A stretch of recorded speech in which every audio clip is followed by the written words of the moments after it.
ಪ್ರೀತಿಯ ದೇವಜನರೇ, ಈ ದಿನದಲ್ಲಿ ನಮ್ಮ ಜೀವಿತದಲ್ಲಿ ನಾವು ಹಲವಾರು ಜನರು ಹಲವಾರು ಪರಿಸ್ಥಿತಿಗಳಲ್ಲಿ ನಾವು ಒಬ್ಬಂಟಿಗರಾಗಿರಬಹುದು. ಆದರೆ ಒಬ್ಬಂಟಿಕವಾದಂಥ ಪರಿಸ್ಥಿತಿಯಲ್ಲಿ ನಮ್ಮ ದೇವರು ಯೇಸು ನಮಗೋಸ್ಕರ ಆತನು ಇಳಿದು ಬಂದು ನಮಗೋಸ್ಕರ ಆತನು ನಿಲ್ಲುವಂತವರಾಗಿದ್ದಾರೆ. ಈ ಒಂದು ಹಾಡು ಅದೇ ಹೇಳ್ತದೆ. ಈ ಒಂದು ಹಾಡನ್ನ ನಾವು ಹಾಡಿ ನಾವು ದೇವರ ನಾಮವನ್ನ ಮಹಿಮೆ ಪಡಿಸೋಣವ. ನಾನೆನೆಸಿದೆ ನನ್ನವರು ನನಗಾಗಿ ನಿಲ್ಲುವರೆಂದು, ನಾನೆನೆಸಿದೆ ನನಗಾಗಿ ಎಲ್ಲರೂ ಬರುವರು ಎಂದು, ನಾನೆನೆಸಿದೆ ನನ್ನವರು ನನಗಾಗಿ ನಿಲ್ಲುವರೆಂದು, ನಾನೆನೆಸಿದೆ ನನಗಾಗಿ ಎಲ್ಲರೂ ಬರುವರು ಎಂದು, ನನಗಾಗಿ ನಿಂತವರು ನನ್ನ ದೇವ ನೀನಲ್ಲವೋ, ನನಗಾಗಿ ಹುಡುಕುವ ನನ್ನ ದೇವ ನೀನಲ್ಲವೋ.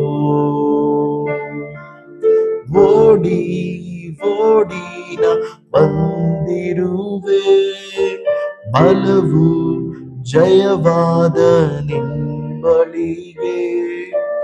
ಓಡಿ ಓಡಿನ ಬಂದಿರುವೆ, ಬಲವು ಜಯವಾದ ನಿಂಬಳಿಗೆ. ಯೇಸು ನಿನ್ನನಾರಾಧಿಸುವೆ, ನೀನೇ ನನಗೆಲ್ಲವೂ.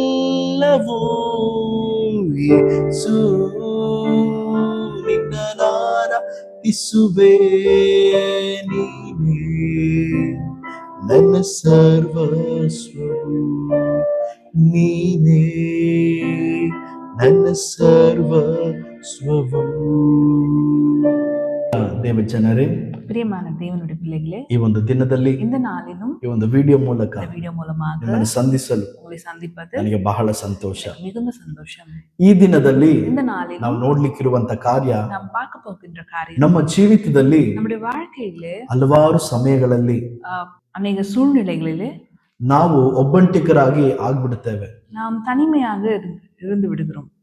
ಆದ್ರೆ ಆ ಸಮಯದಲ್ಲಿ, ஆனால் அந்த சமயங்களிலே ನಮಗೆ ನಾವು ಒಬ್ಬಂಟಿಗರಾಗಿರುವುದು, நாம் தனிமையாக இருப்பது ಬಹಳ ನಮ್ಮನ್ನ ಅದು ಬಾಧಿಸುವಂತದ್ದಾಗಿರುತ್ತದೆ. நம்மை மிகவும் துன்பப்படுத்துகிறதா இருக்கு. ಅಯ್ಯೋ, ನನ್ನನ್ನು ಪ್ರೀತಿಸಿದಂತವ್ರು ನನ್ನನ್ನು ಕೈ ಬಿಟ್ಬಿಟ್ರಲ್ಲ, ஐயோ நான் நேசித்தவர்கள் என்னை கைவிட்டு ನನ್ನ ಕುಟುಂಬದವರು ನನ್ನನ್ನು ಕೈ ಬಿಟ್ಬಿಟ್ರಲ್ಲ, என்னுடைய குடும்பம் என்னை கைவிட்டு விட்டது, ನನ್ನ ಸ್ನೇಹಿತರು ನನ್ನ ಬಂಧು ಬಳಗದವ್ರು ನನ್ನ ಕೈ ಬಿಟ್ಬಿಟ್ರಲ್ಲ, என்னுடைய நண்பர்களும் என்னுடைய உறவினர்களும் என்னை கைவிட்டு விட்டார்களே ಎಂಬುದಾಗಿ ನಾವು ನೆನೆಸಿ ನಾವು ದುಃಖ ಪಡುವಂತವರಾಗಿರ್ತೇವೆ. என்று நாம் அதை நினைத்து கொண்டே நாம் துக்கப்படுகிறவர்களா, ನಾವು ಅದಕ್ಕೋಸ್ಕರ ಕಣ್ಣೀರಿಡುವಂತವರಾಗಿರ್ತೇವೆ. அதனால் கண்ணீர் விடுகிறவர்களா இருக்கிறோம். நாம் ಅಯ್ಯೋ, ಯಾರು ನನ್ನ ಜೊತೆಗಿಲ್ವಲ್ಲ, யாரும் என் கூட இல்லை, ನಾನು ಒಬ್ಬಂಟಿಕನಾಗಿದ್ದೇನಲ್ಲ தனிமையாக இருக்கின்றேனே ಎಂಬುದಾಗಿ என்பதாக ನಾವು ಚಿಂತೆ ಪಡುತ್ತೇವೆ. நாம் ವ್ಯಸನப்படுகிறவர்களா. ಆದ್ರೆ ಈ ದಿನದಲ್ಲಿ, ஆனால் இன்றைய தினத்திலே ನಿಮ್ಮೆಲ್ಲ ಈ ಒಂದು ಪ್ರಶ್ನೆಗಳಿಗೆ, உங்களுடைய எல்லா கேள்விகளுக்கும், ನಿಮ್ಮೆಲ್ಲ ಈ ಒಂದು ಪರಿಸ್ಥಿತಿಗಳಿಗೆ உங்களுடைய எல்லா சூழ்நிலைகளுக்கும் ಈ ದೇವರ ವಾಕ್ಯದ ಮೂಲಕ, இந்த வசனத்தின் மூலமாக ನಿಮಗೆ ದೇವರು ಮಾತನಾಡುವಂತವರಾಗಿರ್ತಾರೆ. உங்களுக்கு தேவன் பேசுகிறவரா இருக்கிறார். ಹಲವಾರು ಪರಿಸ್ಥಿತಿಗಳಲ್ಲಿ பல்வேறு காரியங்களிலே ನಾವು ಒಬ್ಬಂಟಿಗರಾಗಿ ಆಗ್ಬಿಡ್ತೇವೆ, நாம் தனிமையாக இருக்கப்படுகிறோம். ಆದ್ರೆ ಅದರ ಹಿಂದೆ ஆனால் அதுக்கு பின்பு ದೇವರು ನಮ್ಮನ್ನ தேவன் நம்மை ಆ ಪರಿಸ್ಥಿತಿಯೊಳಗೆ ನಮ್ಮನ್ನ ಕರೆದುಕೊಂಡು ಹೋಗುತ್ತಾರೆ. அந்த சூழ்நிலையில அவரೇ நம்மளை கொண்டு போகிறவர்களா. ಈ ಒಂದು ಹಾಗರಳು, இதில் ஆகாரானவள், ಕಳೆದ ಒಂದು ವಿಡಿಯೋದಲ್ಲಿ ನಾವು ನೋಡುವಾಗ அந்த வீடியோவில் நான் பார்க்கும்போது ಸಾರಳು ಹಾಗರಳನ್ನ ಅಬ್ರಾಮನಿಗೆ ಒಪ್ಪಿಸಿಕೊಡುತ್ತಾಳೆ. சாராலே ஆபிரகாமுக்கு ஆகாரை ஒப்பு கொடுக்கிறாள். ಮೂಲಕವಾಗಿ ನಮಗೆ ಒಂದು ಸಂತತಿಯನ್ನ ದೇವರು ಕೊಡುತ್ತಾನೆಂದು. அவள் மூலமாக தேவன் நமக்கு ஒரு சந்ததி கொடுக்கட்டும் என்று கொடுக்கிறார். ಆದ್ರೆ ಹಾಗರಳು ತನ್ನ ಬಸರಿ ಆಗಿದ್ದಾಳೆ ಎಂಬುದಾಗಿ ಹೇಳಿ ತನ್ನ ಯಜಮಾನಿಯಾದಂತ ಸಾರಳನ್ನ ಅವರು ತಾತ್ಸಾರ ಮಾಡುತ್ತಾಳೆ. ஆனால் ஆகார் அவள் கர்ப்பவதியான பிறகு தன்னுடைய எஜமானியாகிய சாராலை அற்பமாக எண்ணுகிறவளா இருக்கலாம். ಈ ಒಂದು ವಿಷಯವನ್ನ ಸಾರಳು ಅಬ್ರಾಮನಿಗೆ ಹೇಳಿದಾಗ இந்த விஷயத்தை சாரால் ஆபிரகாமிடம் சொல்லும் பொழுது ಅವಾಗ ಅಬ್ರಾಮನ್ ಹೇಳುತ್ತಾನೆ, அப்பொழுது ஆபிரகாம் சொல்கிறான், ನಿನಗೆ ಮನಸ್ಸು ಬಂದಂತೆ ಮಾಡು ಎಂಬುದಾಗಿ ಹೇಳುತ್ತಾನೆ. உன்னது மனது விருப்பத்தின்படி நீ செய் என்று சொல்கிறான். ಆಗ ವಾಕ್ಯ ಹೇಳುತ್ತದೆ, அதில் வசனம் சொல்லுகிறது, ಸಾರಳು ಮನಸ್ಸು ಬಂದಂತೆ ಅವಳನ್ನ ಬಾಧಿಸಿದಳು ಎಂಬುದಾಗಿ. சாரால் தன்னோட மன விருப்பத்தின்படி அவளை கடினமாய் நடத்துகிறார். ಆಗ ಆ ಒಂದು ಪರಿಸ್ಥಿತಿಯಲ್ಲಿ ಹಾಗರಳು ಸಾರಳ ಬಳಿಯಿಂದ ಓಡಿ ಬಂದ್ಬಿಡುತ್ತಾಳೆ. அந்த சூழ்நிலையிலே ஆகார் சாராலை விட்டு ஓடி போகிறார். ಅವಳು ಸಾರಳ ಮನೆಯಲ್ಲಿ ಆ ಒಂದು ಅಬ್ರಾಮ ಸಾರಳು ಎಲ್ಲರ ಸಂಗಡ ಅವಳಿದ್ದಳು. ஆகாரானவள் தன்னுடைய எஜமானுடைய வீட்டிலே சாராளிடம் ஆபிரகாமிடம் எல்லாரிடமும் இருந்தாள். ಆಗ ಇದ್ದಾಗ ಅವಳಿಗೆ ಒಬ್ಬಂಟಿತನ ಅವಳಿಗೆ ಬರಲಿಲ್ಲ. அப்பொழுது அவளுக்கு தனிமை ஏற்படவில்லை. ಆದರೆ ஆனால் ಯಾವಾಗ ಸಾರಳು ಅವಳನ್ನ ಬಾಧಿಸಿದಳೋ, இப்பொழுது சாரால் அவளுக்கு கடினப்படுத்தினாலோ, ಅಲ್ಲಿಂದ ಅವಳು ಓಡಿ ಬಂದಾಗ அங்கிருந்து அவள் ஓடி வந்த ಅವಳು ಒಬ್ಬಂಟಿಕಳಾಗುತ್ತಾಳೆ. அவள் தனிமையாக்கப்படுகிறாள். ಅವಳು ಒಬ್ಬಂಟಿಕಳಾಗಿದ್ದ ಅವಳು ಮರಳುಗಾಡಿನಲ್ಲಿ ಅವಳು ಹೋಗುತ್ತಿರುವಾಗ அவள் தனிமையாக வனாந்தரத்திலே போகும் பொழுது ಯೆಹೋವನ ದೂತನ ಅವಳ ಎದುರಿಗೆ ಬಂದು ಅಲ್ಲಿ ನಿಂತುಕೊಂಡು ಮಾತನಾಡುತ್ತಾರೆ. தேவனுடைய தூதன் அவருக்கு முன்பாக வந்து பேசுகிறவரா இருக்கிறார்.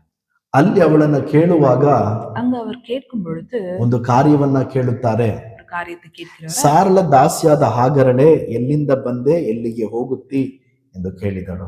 சாராலின் அடிமை பெண்ணாகிய ஆகாரே, எங்கிருந்து வந்தாய், எங்கு போகிறாய் என்று கேட்கிறார். ಆಗ ಅವಳು ಹೇಳುತ್ತಾಳೆ, அப்பொழுது அவள் சொல்கிறார், ನನ್ನ ಯಜಮಾನಿಯಾದ ಸಾರಳ ಬಳಿಯಿಂದ ನಾನು ಓಡಿ ಹೋಗುತ್ತಾ ಇದ್ದೇನೆ ಎಂಬುದಾಗಿ ಅಲ್ಲಿ ಹೇಳುತ್ತಾಳೆ. என்னுடைய எஜமானியாகிய சாராலிடம் இருந்து நான் தப்பி ஓடுகிறேன் என்று சொல்கிறார். ಆದ್ರೆ ಅಲ್ಲಿ ದೇವರು ಹೇಳುತ್ತಾನೆ, ಯೆಹೋವನ ದೂತನು ಹೇಳುತ್ತಾನೆ, ಮತ್ತೆ ನೀನು ಯಜಮಾನಿಯ ಬಳಿಗೆ ನೀನು ಹೋಗಬೇಕೆಂಬುದಾಗಿ.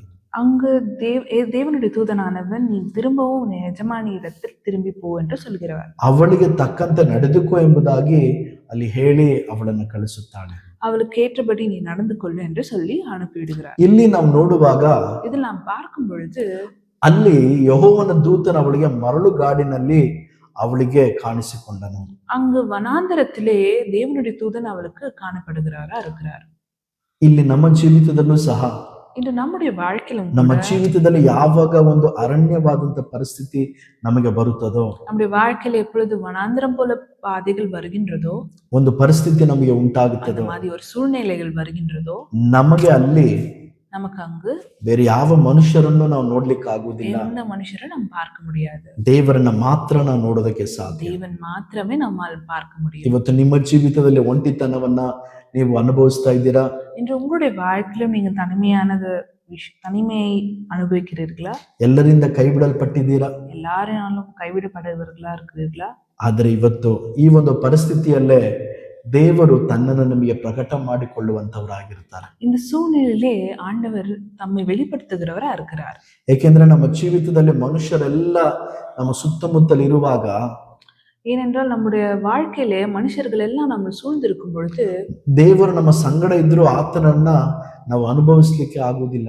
தேவன் நம்மோடு இருந்தும் அவரை அனுபவிக்க முடியாமல் போகிறது. ಮನುಷ್ಯರೆಲ್ಲ ನಮ್ಮ ಕೈ ಹಿಡಿದಿರ್ಬೇಕಾದ್ರೆ ದೇವರು ನಮ್ಮ ಕೈ ಹಿಡಿದಿದ್ದಾರೆ ಎಂಬುದಾಗಿ ನಾವು ತಿಳಿದುಕೊಳ್ಳಲಿಕ್ಕೆ ಇದಕ್ಕೆ ಸಾಧ್ಯವಾಗುವುದಿಲ್ಲ. மனிதர்கள் எல்லாம் நம் கைப்பிடித்திருக்கும் பொழுது தேவன் நம் கைப்பிடித்திருக்கிறார் என்பதை நாம் தெரிந்து கொள்வதற்கு வாய்ப்பில்லை. ಆದ್ರೆ ಯಾವಾಗ ಮನುಷ್ಯರೆಲ್ಲ ನಮ್ಮನ್ನ ಕೈ ಬಿಡ್ತಾರೋ, ನಮ್ಮನ್ನೆಂದು ಕೈ ಬಿಡದೇ ಇರುವಂತ ದೇವರ ಕರವನ್ನ ನಾವು ಹಿಡಿದಿದ್ದಾರೆ ಎಂಬುದಾಗಿ ಅದನ್ನು ನಾವು ತಿಳಿದುಕೊಳ್ಳಲು ಸಾಧ್ಯ. எப்பொழுது மனிதர் எல்லாம் நம்முடைய கைவிடுகிறார்களோ அப்பொழுது நம்மை என்றும் கைவிடாத தேவன் நம்மை பிரித்திருக்கிறார் என்பதை நாம் தெரிந்து கொள்கிறோம். ಇವತ್ತು ಮನುಷ್ಯರೆಲ್ಲ ನಿಮ್ಮನ್ನ ಕೈ ಬಿಟ್ಟಿದ್ದಾರಾ?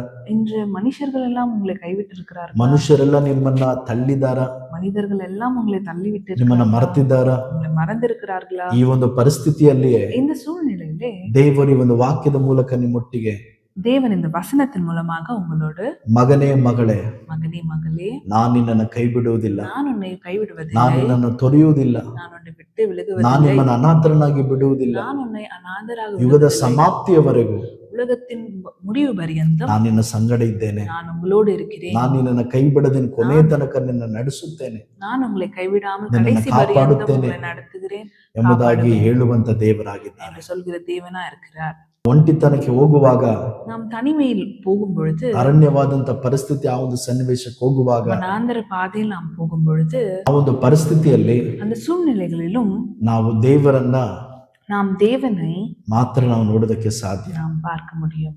ಆ ಒಂದು ಪರಿಸ್ಥಿತಿಗೆ, அந்த சூழ்நிலையிலே, ಆ ಒಂದು ಅನುಭವಕ್ಕೆ அந்த அனுபவத்திலே ನಿಮಗೆ ದೇವರು ಕರೆದುಕೊಂಡು ಹೋಗಿ தேவன் உங்களை அழைத்து கொண்டு போய் ನಿಮ್ಮೊಟ್ಟಿಗೆ ಆತನು ಮಾತನಾಡಿ உங்களோட அவர் பேசி ನಿಮ್ಮನ್ನ ಬಲಪಡಿಸಿ உங்களை பலப்படுத்தி ತಾನು ನಿಮ್ಮೊಳಗಡೆ ಇದ್ದಾನೆಂಬುದಾಗಿ ಆತನು ಬಲಪಡಿಸುವಂತವನಾಗಿದ್ದಾನೆ, ಅದನ್ನ ನಿರೂಪಿಸಿ ತೋರಿಸುವಂತವರಾಗಿ அவர் உங்களோடனே இருக்கிறார் என்பதை நிரூபிக்கிறவரா இருக்கிறார். ದೇವರು ಈ ಒಂದು ವಾಕ್ಯದ ಮೂಲಕ தேவன் இந்த வார்த்தையின் ನಿಮ್ಮನ್ನು மூலமாக ಆಶೀರ್ವದಿಸಲಿ. உங்களை ஆசீர்வதிப்பார். ಆಮೆನ್. ஆமென்.